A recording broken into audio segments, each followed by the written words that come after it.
Friends, this is the story of a brave, fearless, and daring German soldier, a man who thrived on danger. Captured and enslaved by the Russian army, he was forced to endure unimaginable torment. But this soldier was no ordinary man. He outsmarted an entire army and escaped from the prison where he was held captive. However, fate had no mercy on him. Crushing snow, blinding blizzards, and freezing winds stood in his way, determined to stop him. The question is, will this soldier ever make it back home alive, or will he perish here, frozen in the deadly cold? Let's find out in today's explanation. The story begins in the year 1945, amidst the freezing Siberian winter, inside a Russian prisoner camp where countless German soldiers were held captive. These men had been imprisoned by the Russian army after the end of World War II. Their lives were worse than death. Day and night, they were forced to work in coal mines under brutal conditions. Only a few guards were assigned to oversee hundreds of prisoners. The security was extremely weak. Yet despite the minimal guard presence, not a single prisoner ever dared to escape, because escaping this camp meant certain death. The cold here was so severe that even the thought of stepping beyond the walls was like inviting death itself. The camp was built 14,000 kilometers away from any human settlement, so that no one could even imagine escaping from it. But among all these prisoners, there was one German soldier who refused to give up, a man determined to break free at any cost. His name was Clemens, and he had been sentenced to 25 years in prison. But Clemens couldn't bear the thought of spending the rest of his life behind those walls. He wanted to escape, to live the remaining days of his life with his wife and daughter. One night, Clemens's dream nearly comes true. He spots a coal wagon nearby, quickly seizes the opportunity, jumps inside, and hides. The train begins to move, and for the first time in years, Clemens looks up at the open sky. The twinkling stars awaken a faint hope inside him, the hope to live again. But suddenly, the train halts. Why? To find out, Clemens peeks outside, only to see a Russian soldier standing in front of him with a gun pointed straight at his face. Clemens is immediately caught and taken back to the camp. As punishment for his escape attempt, he's thrown into an open-air cell, a bare, freezing pit with no roof or shelter. Neither the guards nor nature show him any mercy. He's forced to survive 2 nights under the open, icy sky, and when rain begins to fall, his suffering becomes even more unbearable. After 2 days, his punishment ends. The warden orders that Clemens be released from the cell, and, to his surprise, without any further torture. The warden tells him coldly, "Your comrades are eagerly waiting for you." But when Clemens returns to his fellow prisoners, he's stunned to see them armed with sticks, rods, and other makeshift weapons. Their eyes are filled with rage. It turns out that because of Clemens's escape attempt, they hadn't been given food for 3 days. Furious, they turn on him and beat him mercilessly. The assault is so brutal that Clemens collapses and has to be admitted to the prison hospital. There, he meets a doctor, who is also a German prisoner. Clemens tells him, "I must escape from here, no matter what." The doctor, though sympathetic, tries to reason with him. Even if you do manage to escape, the deadly cold outside will kill you. And if not that, this prison will. Working in the coal mines fills your lungs with carbon dioxide. It eventually causes cancer. So perhaps escaping really is the better choice. Moved by Clemens's determination, the doctor secretly helps him. He gives him warm clothes, boots, some food, and a gun for safety. When Clemens asks where he got all this, the doctor admits that he too had once planned to escape. But a few days ago, he discovered that he had cancer, and now had only 1 month left to live. The doctor had only a little time left to live, so instead of escaping himself, he decided to help Clemens get away. Acting with extreme caution and intelligence, Clemens managed to slip out of the security zone unnoticed. The next morning, when the warden learned of Clemens's escape, he immediately rushed to the doctor's quarters to interrogate him. But the moment he entered, he was shocked. The doctor had committed suicide. The doctor knew all too well that if he stayed alive, the warden would make his life a living hell. So,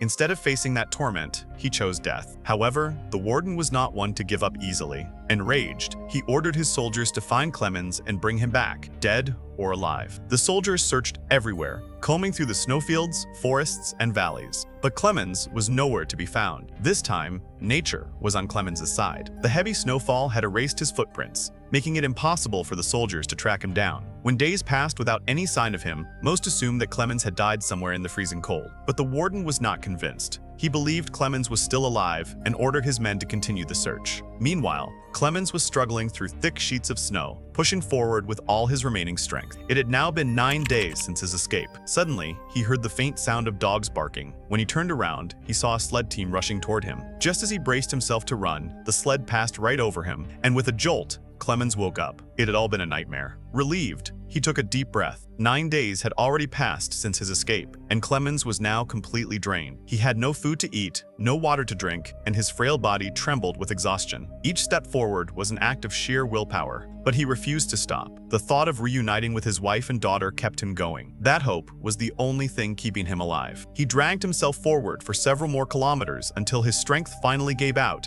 and he collapsed unconscious on the snow. After some time, Clemens slowly regained consciousness and heard a strange noise nearby. Turning his head, he saw something that made his eyes widen with joy, a seal resting a few steps away. To him, it wasn't just an animal, it was a lifeline, a source of food after days of starvation. He quickly pulled out the gun from his pocket, his hands trembling from the cold, and aimed at the seal. But his weak, shaking body failed him. The shot missed. The gunfire startled the seal, and it started slipping away toward the water. Seeing his only chance at survival running away, Clemens pushed himself up and staggered after it, even though he could barely stand. He wanted desperately to catch it, but his legs were too weak to carry him forward. Just as the seal was about to dive into the icy water, Clemens steadied his aim one last time, focused with everything he had left, and fired. This time, his shot was perfect. The seal fell, and for the first time in many days, Clemens finally had food. After eating and regaining some strength, he rested for a while. But his peace didn't last long. He had to keep moving. Using his compass as his only guide, he resumed his journey. Every few steps, he'd check the direction to make sure he was heading the right way. Traveling alone through such a vast, lifeless expanse was taking a toll on his mind. To keep himself sane, Clemens would talk to himself, think positive thoughts, and motivate himself to survive. Days turned into weeks, and eventually, 2 months had passed since he began his escape through the icy wilderness. Then, one day, while trudging forward, he spotted something extraordinary. A withered tree standing in the distance. His eyes filled with tears of hope. That single tree meant one thing. He had finally crossed the Arctic ice plain. Overwhelmed, he ran to the tree and hugged it tightly, crying with relief and joy.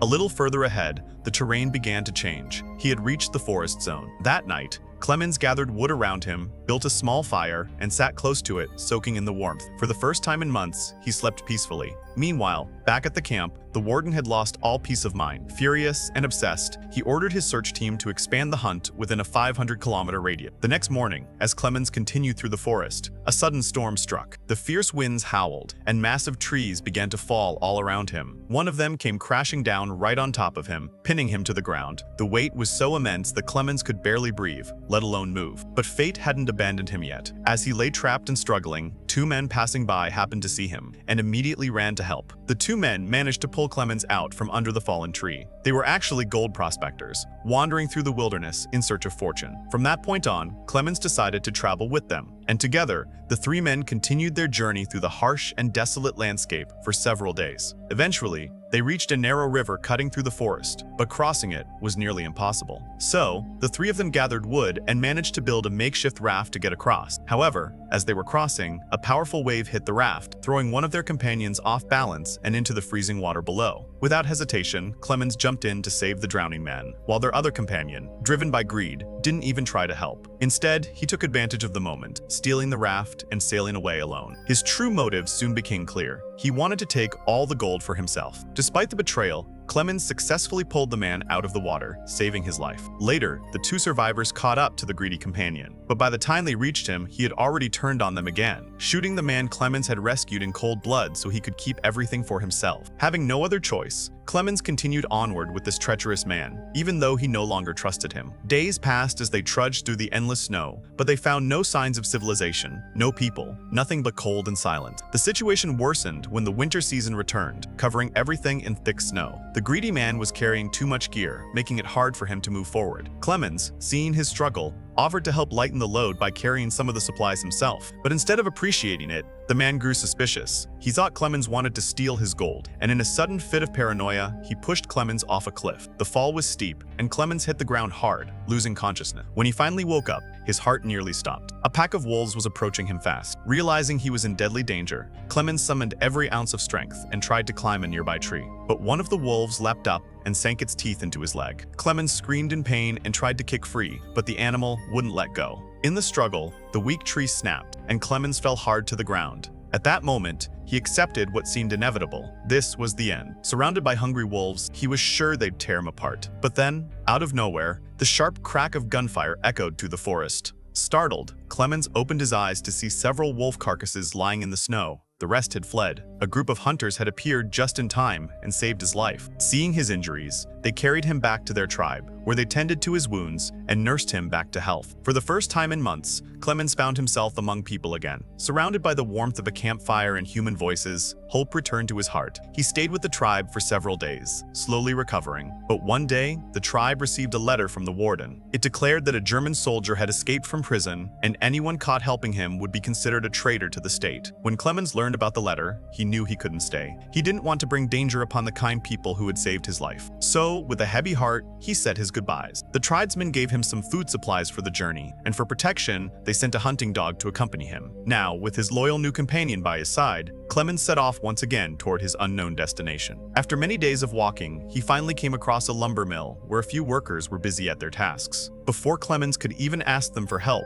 his dog ran ahead toward the men, and startled, one of the workers aimed his gun at the animal. Seeing his dog in danger, Clemens rushed forward to protect him. The worker, recognizing Clemens instantly, realized he was the escaped prisoner from the Siberian camp. Without wasting a moment, the worker took him to his factory owner. There, Clemens shared his painful story, the years of struggle, survival, and the desperate longing to return home. Listening to his words, the factory owner was moved with compassion. Feeling pity for him, he decided to help Clemens by arranging for him to board a train bound for Germany. For the first time in years, Clemens's heart filled with hope. He could finally see his dream coming true, the dream of reuniting with his family. But what he didn't know was that the factory owner had secretly informed Warden Borden about him. As Clemens's train approached the station, Borden and his entire team were already waiting there, prepared to capture him. Luckily, from a distance, Clemens spotted them before the train stopped. Realizing the danger, he made a daring decision. He jumped off the moving train mid-route and began running for his life through the snow-covered terrain. Borden and his men quickly saw him and gave chase. Clemens ran with every ounce of strength he had left, his breath heavy,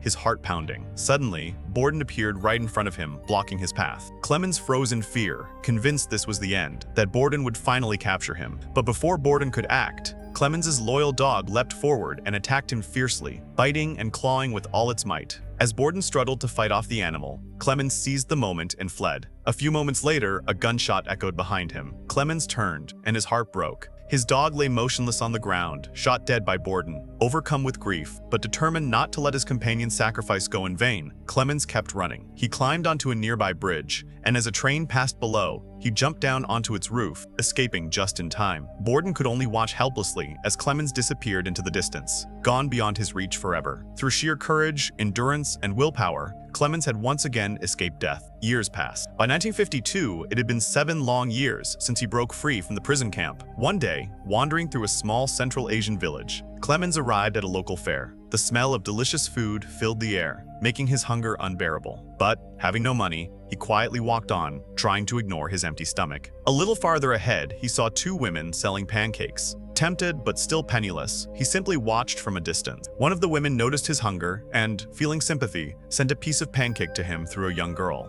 Clemens accepted it with gratitude and devoured it quickly, his eyes moist with emotion. After satisfying his hunger a little, he made his way to a church. There, another man entered soon after him. The man approached and softly said that he too was an escaped prisoner. He understood Clemens's pain and, instead of turning him over to the police, took him home. At the man's house, Clemens, for the first time in years, shaved his beard, cleaned himself up, and finally saw his real face in the mirror again. The man, wanting to help him, arranged a passport so Clemens could travel back to Germany. Full of hope and gratitude, Clemens thanked him and set out toward the German-Russian border. When he finally reached the border crossing, he handed over his passport to the guards, his heart pounding in fear that they might discover it was a fake. But fortune smiled upon him again. The guards allowed him through. After 7 long, grueling years, Clemens was finally heading home to Germany. Just as he stepped forward, though, a blinding flash of light appeared before him. Out of that glare emerged a familiar figure, Warden Borden. Clemens froze in shock. When Clemens turned back, he realized something that froze him in place. He was still standing in Russia. That meant Warden Borden still had full authority to arrest him. At that moment, all of Clemens's hopes seemed to collapse. He knew that if Borden chose to, he could send him straight back to the Siberian prison he had once escaped from. But then, something unexpected happened. Borden slowly stepped aside, clearing the path ahead. He looked straight at Clemens and silently gave him permission to cross into Germany. Clemens stood stunned for a moment, unable to believe what had just happened. With cautious steps, he began walking forward, and when he saw that Borden neither stopped him nor raised his gun, a wave of relief and gratitude washed over him. The truth was, Borden had been deeply moved by Clemens's courage, endurance, and unbreakable spirit. After witnessing his relentless will to survive and return home, Borden finally decided to let him go free. Months passed as Clemens continued his journey across the harsh lands until at last, he reached his home. Standing outside, he looked at his wife and daughter from a distance, tears glistening in his eyes. After a while, when his wife and daughter stepped out to go to the church, Clemens quietly followed them there. Inside, as his daughter turned around, her eyes fell on the man standing behind, and in that instant, she recognized her father. Overwhelmed with emotion, she ran straight into his arms, and Clemens held her tightly, his heart finally at peace. Moments later, his wife saw him too, and as she realized her husband was truly alive after 7 long years, she broke into tears of joy. The three embraced each other, crying and laughing at once, their family finally whole again. And with that beautiful, emotional reunion, this powerful story comes to an end. A tale of faith, endurance, and the unbreakable bond of family. Tell me in the comments, which moment moved you the most? I'd love to know your thoughts and feelings about his story. If you're new here, make sure to subscribe and turn on the bell icon so you don't miss the next gripping story. I'll see you soon with another unforgettable tale. Until then, take care, stay inspired, and never stop believing. Idea.